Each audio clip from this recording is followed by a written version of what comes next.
Good morning children.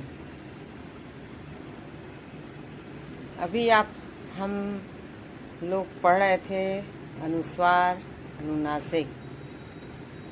अनुस्वार और नासिक में अब मुझे लगता है किसी प्रकार का कोई भी अब संदेह नहीं रहा होगा कि अनुस्वार कहाँ लगता है और अनुनासिक कहाँ लगता है।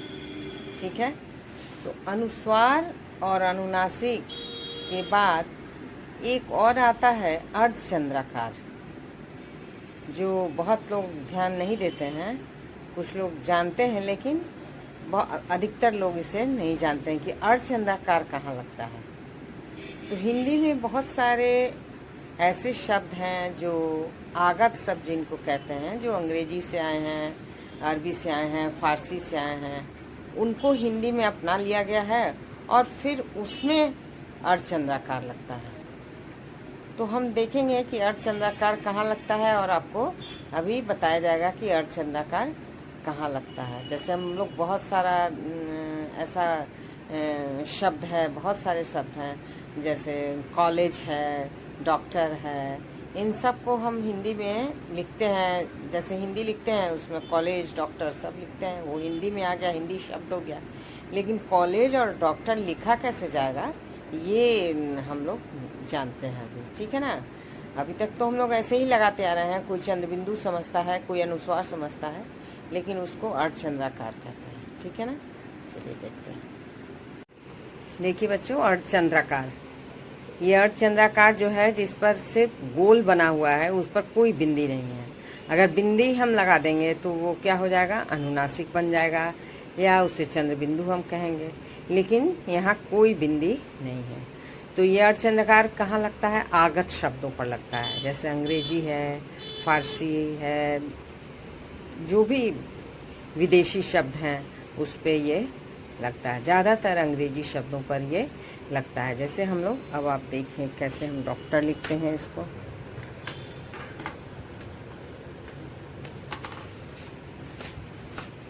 जैसे है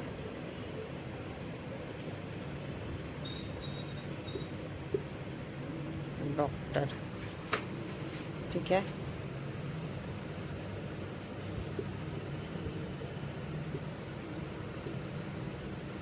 कॉलेज देख रहे हैं हम, कॉलेज में कोई बिंदी नहीं है, अर्धचंद्राकार है। ठीक है, डॉक्टर, कॉलेज। और भी शब्द देखिए, जैसे डॉक्टर, कॉलेज, चौक, चौक जो हम यूज़ करते हैं, चौक, ऑफिस,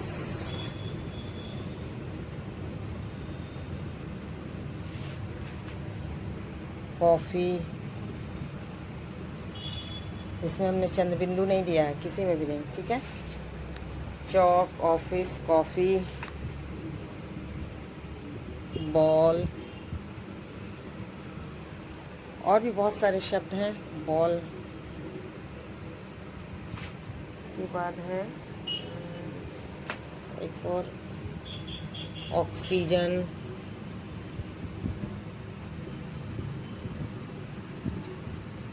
इन शब्दों का हम धड़ल्ले से प्रयोग करते हैं। तो आप जान गए कि ये आगत शब्दों में लगता है और ये चंद्रबिंदु नहीं है, ये अर्धचंद्राकार है। समझ गए।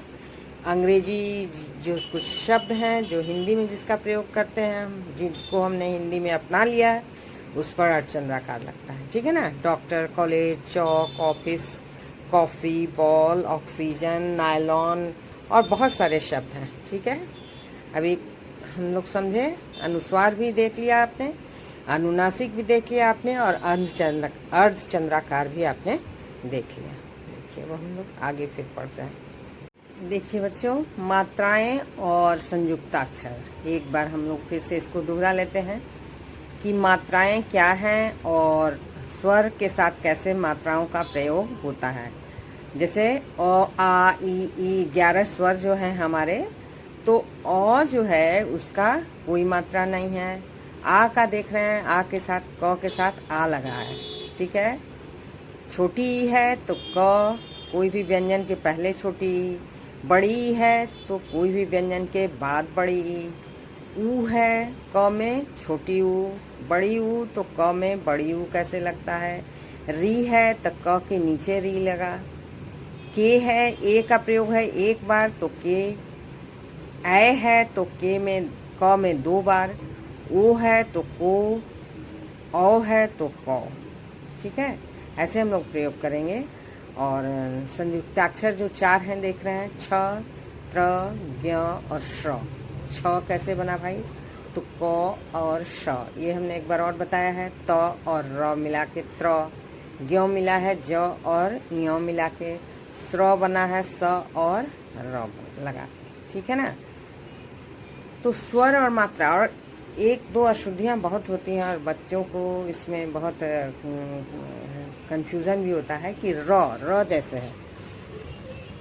अब र में ऊ की मात्रा लगाना है तो कैसे, र में छोटी ऊ लगाना है तो ऐसे, र में बड़ी ऊ लगाना है तो ऐसे। ये बहुत बच्चे गलती करते हैं। देखिए, र में नीचे नहीं लगाना है, इसके बीच में लगाना है। र में छोटी ऊ ऐसे और र में बड़ी ऊ वैसे लगाना है। ए और ऐ में भी बहुत अशुद्धियाँ होती हैं। जैसे ए है, ए लिखना है, एक लिखना है तो ठीक है, एक। ऐनक जैसे लिखना है तो हम कैसे लिखेंगे, ऐ न क, ऐनक। ठीक है, ए पर ये ए कैसे लिखा जाएगा, इसमें कुछ भी नहीं रहेगा। और ये ऐ, ये एक बार है, 2 बार कहीं नहीं लिखेंगे, 2 बार डालने से रॉन्ग हो जाएगा। ठीक है, ये गलत हो जाएगा। समझ गए, ये अशुद्धियाँ होती हैं, इसको आप ध्यान से देखेंगे। ठीक है ना। एक में र में, ए में, ये बहुत अशुद्धियाँ होती हैं इसमें, इसको आप ध्यान से देखें। तो बच्चों, यहाँ हम लोग कुछ संयुक्त वर्ण और देखते हैं। बहुत सारे प्रयोग होते हैं, बहुत सारे शब्द होते हैं जो 2 वर्णों को मिला के लिखा जाता है। तो संयुक्त अक्षर तो आप जान ही गए 4 है, लेकिन कुछ संयुक्त वर्ण ऐसे होते हैं, अक्षर होते हैं जो 2 अक्षर को मिला के लिखा जाता है। जैसे द्य है, यहाँ देखिए आप, द्य है, आधा द य मिला के क्या हुआ, विद्या। विद्या ऐसे भी लिखा जाता है और विद्या हम ऐसे भी लिख सकते हैं, अलग देके। ठीक है, दोनों तरह से लिख सकते हैं विद्या। वैसे ही यहाँ पर द और ध है, जैसे बुद्धि कहेंगे एक तरह से, तो द आधा ध पूरा, तो क्या हो गया, शुद्ध।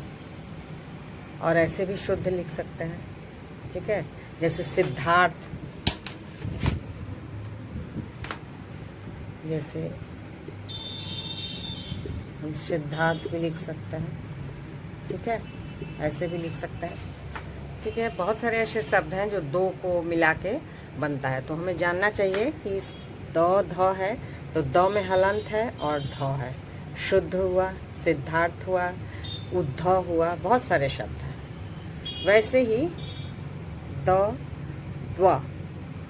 द्व में द में हलंत है, फिर व है, तो ये क्या हुआ, द्वितीय, द्वारिका, द्वादश। ठीक है ना। इसको हम लोग 2 है, देखिए कैसे, द में व है, द्व, तो द्व में आपको द आधा व पूरा। ठीक है ना। तो द्वितीय हम लोग ऐसे लिखते हैं, द्वारिका लिखते हैं, द्वादश लिखते हैं, और बहुत सारे ऐसे शब्द बनते हैं। तो आपको ये ज़रूर जानना चाहिए कि ये सारे शब्द कैसे बनते हैं। अब है द, जैसे 2 द है। ठीक है, 2 द, तो एक द आधा हलंत लगा के, दूसरा द ऐसे।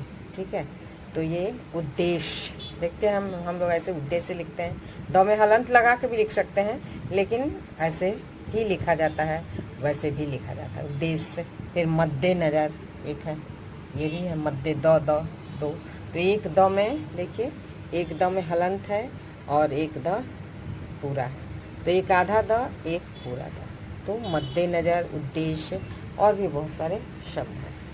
अब है ह और म, आधा ह और म, देखिए आधा ह हलंत है, फिर म है, जैसे ब्रह्मा, ह आधा म, ब्राह्मण। ठीक है, ह आधा है, ब्राह्मण म पूरा है, तो उसका उच्चारण हम वैसे करते हैं। वैसे ही एक दो और है, देखिए। वैसे ही एक और देखिए, ह न, ह में हलंत, न है, तो क्या हुआ, चिन्ह। ऐसे ही बहुत सारे शब्द हैं जो दो वर्णों को मिला के हम उसको बनाते हैं और नया शब्द बनाते हैं। इसे आप लोगों ने देख लिया, द व, द म, ह म, ऐसे बहुत सारे, विद्या में द य, इस तरीके से बहुत सारे अक्षर हैं जिसको दो अक्षरों को मिलाकर एक आधा और एक पूरा करके हम लोग नए नए शब्दों का निर्माण करते हैं। ठीक है, तो बच्चों आप लोगों ने देखा कि आगत शब्द क्या होते हैं और संयुक्ताक्षर क्या होते हैं, आपने समझ लिया होगा।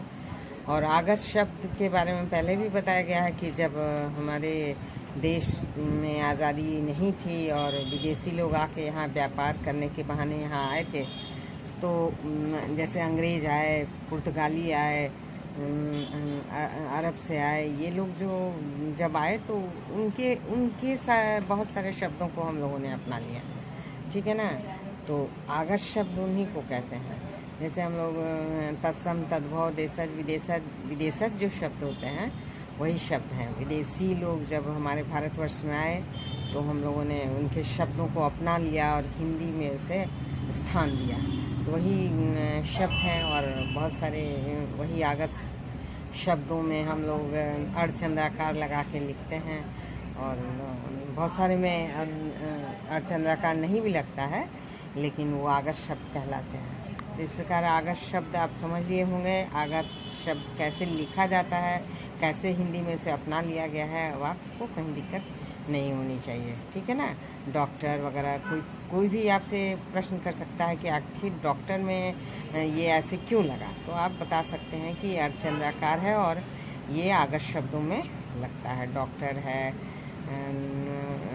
और भी बहुत सारे शब्द हैं, लॉज है, बॉल है, बहुत सारे शब्द हैं, तो आप उनको स्पष्ट कर सकते हैं। ठीक है, अब इसमें कोई परेशानी नहीं होनी चाहिए। बाद अब हम लोग दूसरा कुछ स्टार्ट करेंगे। धन्यवाद।